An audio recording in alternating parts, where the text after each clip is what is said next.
안녕하세요, 선생님. 안녕하세요, 선생님. 네. 오늘 소개해줄 작품이 뭔가요? 프랑스 소설가 미셸 트루니에의 방드르디 태평양의 끝이라고 하는 소설이 있어요. 미셸 트루니에는 프랑스의 노벨 문학상 탔던 작가 패트릭 모디아노에 비견할 만한 그런 작가라고 할 수가 있습니다. 프랑스의 훈장도 몇 번 받지 않았나요, 이분이? 콩쿠르상. 1924년에 이제 프랑스 파리에서 태어났는데 어머니가 프랑스인이지만 독일 문화에 대해서 굉장히 관심을 가지고 있었고 그래서 어렸을 때부터 이 독일어에 많이 노출된 그런 상태에서 자랐나 봐요. 그래서 후에 독일어 작품을 프랑스어로 번역하는 일도 했잖아요. 맞아요. 그렇죠? 예, 예. 근데 어렸을 때는 다소 영리하지 못한 공부보다는 소설책 읽는데 이제 관심을 갖고요. 수학을 또 못했다 하더라고요. 굉장히 저하고 동질감이 느껴지는데. 네. 그리고 그 4살 때 편도선을 마취를 하지 않고 이제 생으로 수술하는 그런 경험을 한번 했나 봐요. 그래서 굉장히 큰 충격으로 남아있을 것 같아요. 될 수 네. 있는.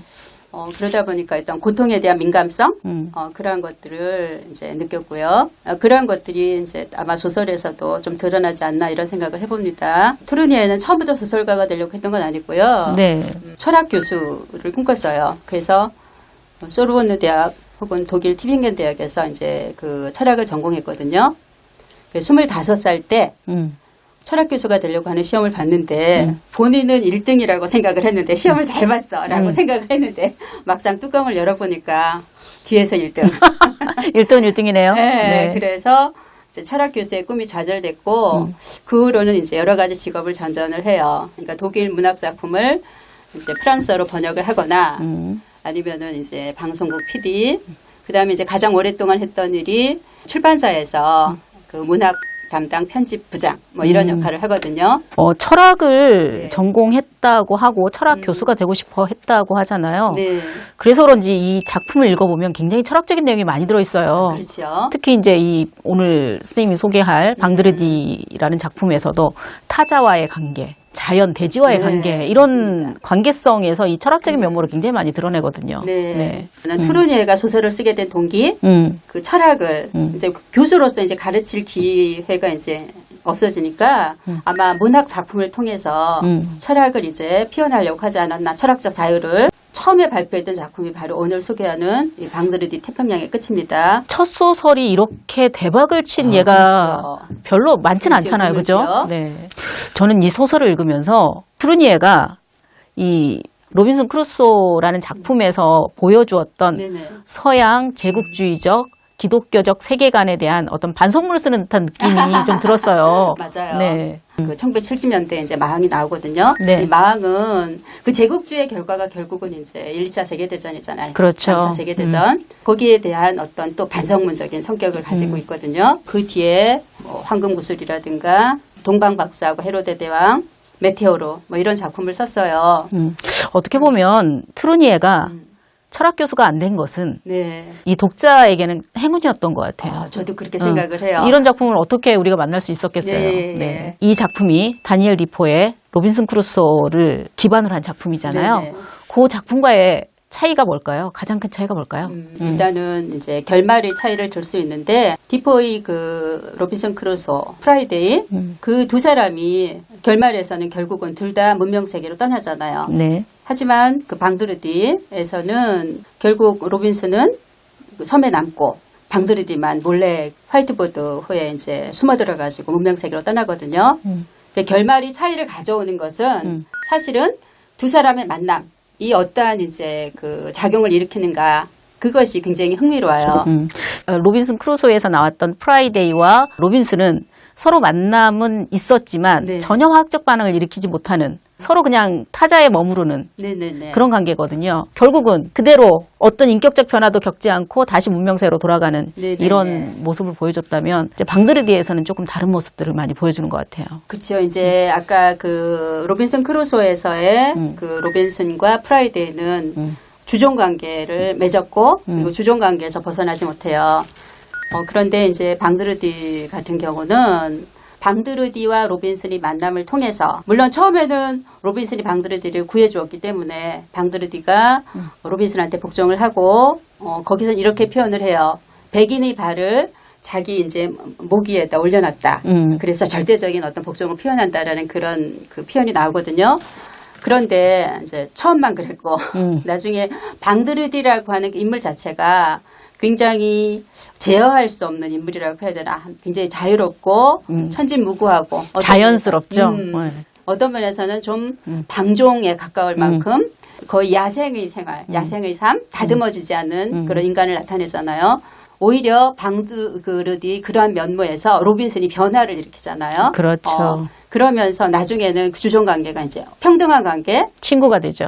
심지어는 방드르디가 주인이 되는. 그렇죠. 문명의 세계에서는 로빈슨 크루소의 방식이 더 헌진적이고 이끌 수 있지만 네. 이 야생에서의 삶은 또 그게 아니거든요. 맞아요. 네. 미세하게 보면은 또 차이점이 또 있어요. 예를 들면은 이제 섬을 대하는 방식, 섬이라고 하는 것이 일종의 고립된 환경이잖아요. 근데 디포이 로빈슨 크루소에서 로빈슨은 섬을 갖다가 영국의 문물을 그대로 재현시키는 그렇죠. 어떤 도구적인 역할을 하는 섬이거든요. 식민지죠. 예. 거기서 자연이라고 하는 것은 자기가 어떠한 것을 그냥 얻는 그러한 도구적인 섬에 불과해요. 그런데 그 방드르디 같은 경우에서 로빈슨은 처음에는 물론 이제 섬을 그렇게 이용을 하지만 살아가기 위해서 하지만 나중에 이제 섬 자체를 인격화시키죠. 점점 어머니 역할, 맞아요. 연인의 역할을 네네네네. 뭐 이런 식으로 변해가잖아요. 변모가. 예, 근데 그래서 섬을 대하는 그러한 방식, 섬을 바라보는 어떤 그런 시각의 차이가 그 두 작품에서 이제 느껴집니다. 우리의 자아는 스스로 형성되는 게 아니잖아요.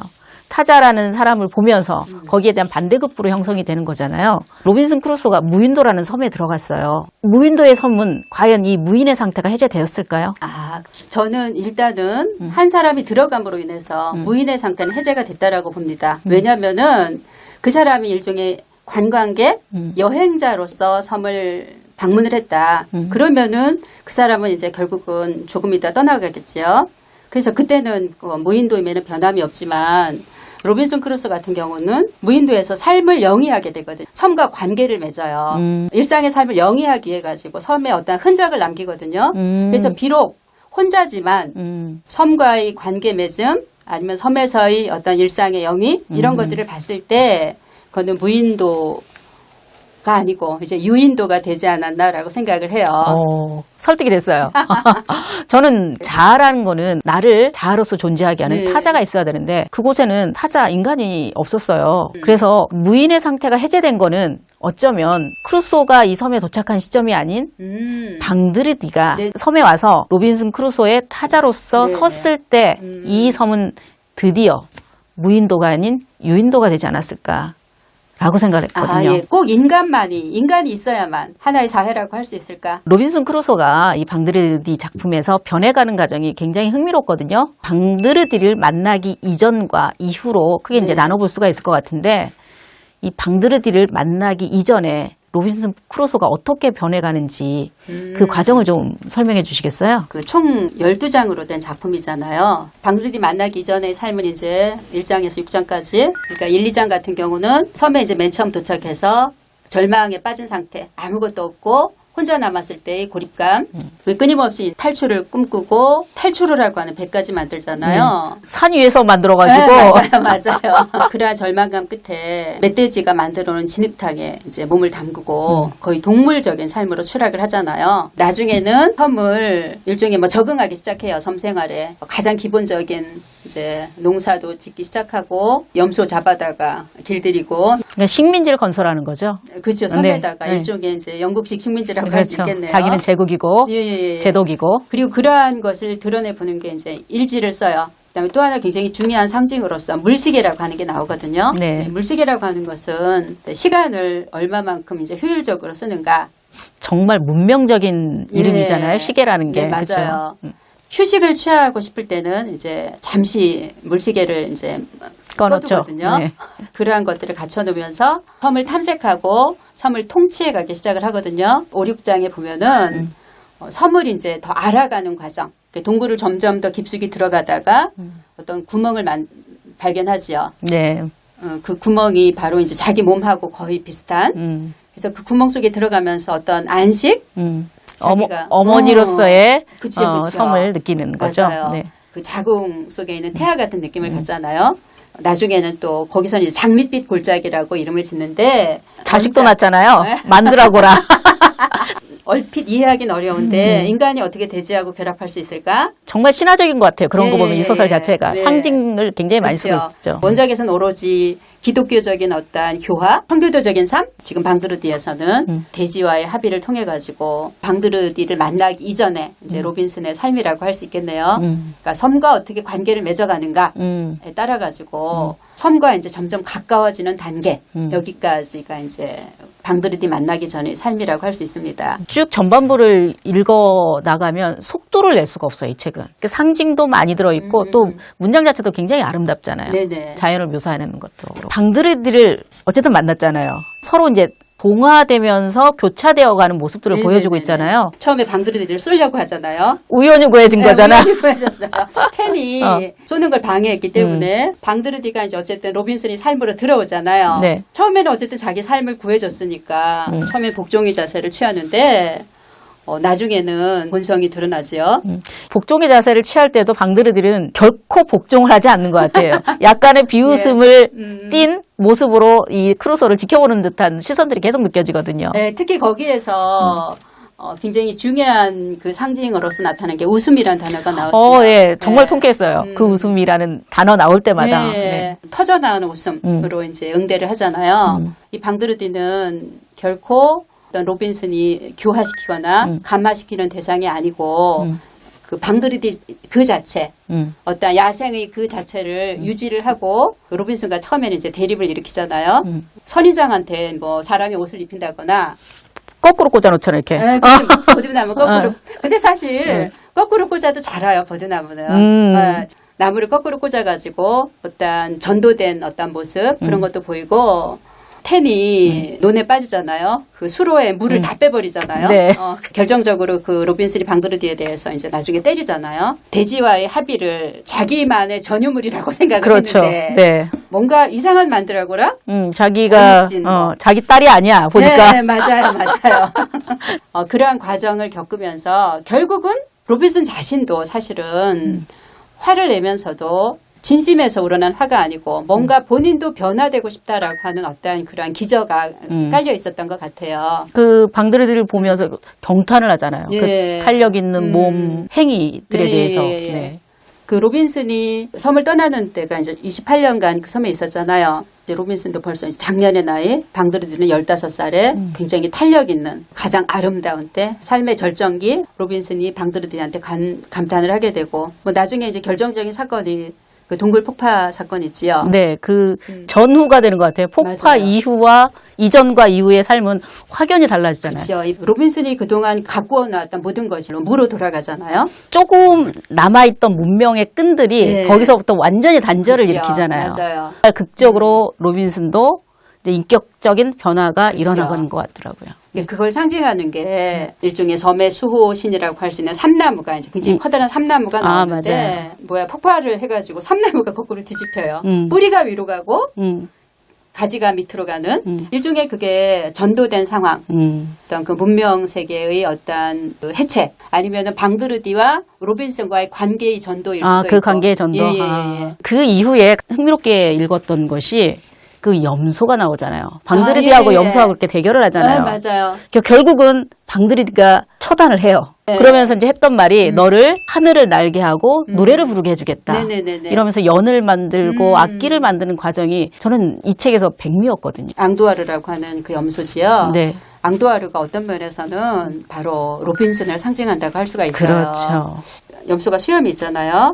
이 수염길은 그 남자상, 신적인 존재, 가부장적인 아버지, 그런 부성을 상징한다고 할 수 있거든요. 전형적인 서양 기독교 남성상이죠. 네, 그렇죠? 맞지요. 네. 그 앙두아르를 격투를 통해 가지고 제압하고 바로 방드르디가 로빈슨을 제압하고 이제, 그러한 상황이라고 할 수 있겠죠. 상징한다는. 결국 존재의 변이를 일으켜서 맞죠. 하늘을 날게 하고 노래를 부르게 하잖아요. 맞아요. 네. 그동안의 로빈슨은 대지적인 존재, 대지에 뿌리 박힌 어떠한 존재, 섬을 떠나지 못하는 그러한 존재였다면은 연을 만듦으로 인해 가지고 비상하는 존재, 하늘을 나는 존재, 노래하는 존재. 그렇죠. 노래하는 존재. 정말 멋진 말인 것 같아요.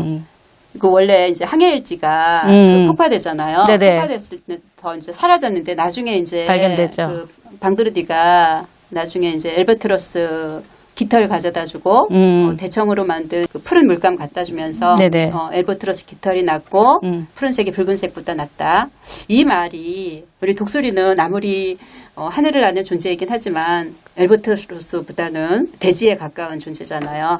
계속 그 독수리가 상징적으로 나왔어요. 로빈슨이 던져주는 그죠. 쓰레기, 맞아요. 썩은 것들을 주워먹는 존재로 나왔거든요. 왠지 대머리 독수리가 생각나는 그렇죠. 네. 근데 이제 엘버트로스 같은 경우는 정말 한 번 하늘을 나면은 몇 날 며칠을 하늘에 떠일 수 있는 굉장히 날개가 큰 존재. 창공의 존재죠. 그렇죠. 원래 붉은색 자체가 육적인 색깔. 파란색이라고 하면은 정신적인 어떤 그러한 세계를 상징하는 게 아닌가. 그래서 방드르디가 이제 로빈슨한테 했던 그 말, 그 독수리보다 엘버트로스가 낫고 붉은색보다 푸른색이 낫다라고 하는 것은 대지에 갇혀있던 그 로빈슨을 어떤 창공의 존재, 날 수 있는 존재, 정신적인 어떤 차원을 가진 그러한 인물로 끌어올리는 그런 한마디가 아닌가. 사실 방드르디는 로빈슨보다 훨씬 어리잖아요. 그렇죠. 네. 어린 놈의 시기가. 이제 어린이는 어른의 스승일 수도 있고. 여기선 스승일 수밖에 없는 게 이 방드르디는 야생에서 네. 태어나서 야생에서 계속 살아와서 야생의 삶에 적합한 사람이고 이 로빈슨은 이제 문명에서 태어나서 문명에 살다가 야생으로 왔기 때문에 네네. 오히려 방드르디한테 배워야만 되는 상태일 그렇죠. 수밖에 없죠. 뿌리가 이제 하늘을 향한 그 거꾸로 된 삼나무처럼 둘의 관계가 전도가 되잖아요. 이제 로빈슨이 정말 예전과는 다르게 빈둥거리는 삶을 이제 살아요. 방드르디처럼 처음에 그 생활을 즐기기 시작하잖아요. 그런 걸 보면서 현대인이 노는 거를 많이 잃어버린 것 같아요. 그렇죠. 놀지를 못하는 것 같아요. 어쨌든 로빈슨이 방드르디를 통해 가지고 그 현재적인 삶을 이제 즐기기 시작을 해요. 뭔가 쌓아놓지 않고. 결론이 확실히 다르잖아요. 로빈슨 네. 크루소하고 방드르디하고. 방드르디에서는 로빈슨은 남고 방드르디는 떠나는 이런 교차되는 장면이 있어요. 예. 네. 왜 이런 결정을 했을까요, 서로? 이제 원작의 로빈슨 크루소에서는 로빈슨과 프라이데이는 기찻길 같은 평행선이지요. 그런데 프루니의 그 방드르디는 그 기찻길이 서로 엇갈리는 그런 기차역의 모습을 상상해 보면 될 것 같아요. 하나 저는 궁금한 게 있는데 어떻게 생각하시나 좀 물어볼게요. 사실 로빈슨은 나중에 이제 남기로 결정을 하면서 방드르디를 찾잖아요. 네. 근데 보니까 그 해먹이 비어 있잖아요. 방드르디의 잠자리에서.